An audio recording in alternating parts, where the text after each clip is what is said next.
पहले चुनाव आयोग के बाद अब मुख्य चीफ जस्टिस ऑफ इंडिया जो है सीजेआई को आप लोगों ने लिखी है, और उसमें तमाम बातें आप कह रहे हैं। क्या क्या बात आप उठाना चाहते हैं? देखिए, 24 राजनीतिक दल, 24 पार्टियां, जिसमें डीएमके और आम आदमी पार्टी भी शामिल है, और एक निर्दलीय सांसद कपिल सिब्बल जी ने ऑनरेबल चीफ जस्टिस को एक खत लिखा है। 8 पन्ने का खत है। खास तौर से एसआईआर को लेकर, प्रक्रिया को लेकर, जो एक पक्ष होकर जो काम कर रही है इलेक्शन कमीशन ऑफ इंडिया, उसको लेकर, और संक्षिप्त में कहूं वोट चोरी और सीट चोरी दोनों जो हो रही है आज, और जो हमारे चुनाव प्रणाली पर जो विश्वास एक जमाने में हुआ करता था वो बहुत कमजोर हो चुका है, और लोग ये मानने लगे हैं कि हमारे ये चुनाव में ये सब नतीजे पहले ही फिक्स हो जाते हैं। तो उसको लेकर हमने सीजेआई को हमारी जो चिंताएं हैं, हमारी जो आशंकाएं हैं, उसको विस्तार से हमने लिखा है, और हमने मांग की है कि सुप्रीम कोर्ट अपनी भूमिका निभाए, और जो जनता का विश्वास होना चाहिए चुनाव प्रणाली में उसको एक बार वापस लौटाए।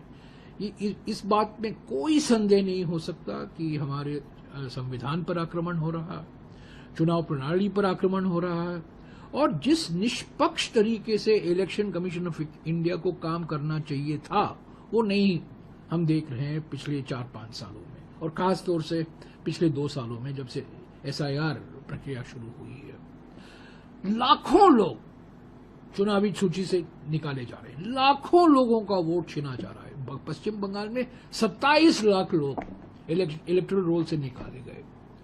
तो देखिए, ये तो बिल्कुल पहले से ही चुनाव का नतीजा आप तय करेंगे तो चुनाव का मतलब क्या है?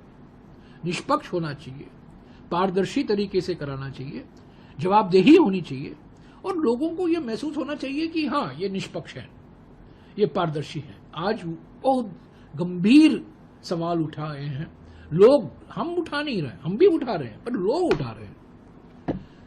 तो इसी को लेकर हमने सीजेआई को खत लिखा है। देखिए अभी सीजेआई क्या करते हैं। सुप्रीम कोर्ट का अहम भूमिका है, संवैधानिक संस्था है, सर्वोच्च संस्था है, और जो निष्पक्ष तरीके से इलेक्शन कमीशन ऑफ इंडिया को काम करना चाहिए, जरूर सुप्रीम कोर्ट उस पर कुछ कह सकती है, आदेश भी दे सकते हैं।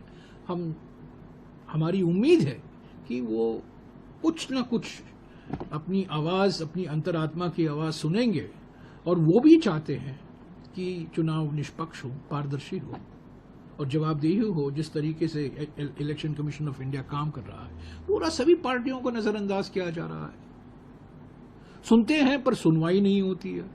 और जिस तरीके से चुनाव आयोग काम कर रहा है, सीईसी काम कर रहे हैं, इलेक्शन कमीशन काम कर रहे हैं, ऐसा लगता है कि वो सब सारे आदेश गृह मंत्री से ले रहे हैं।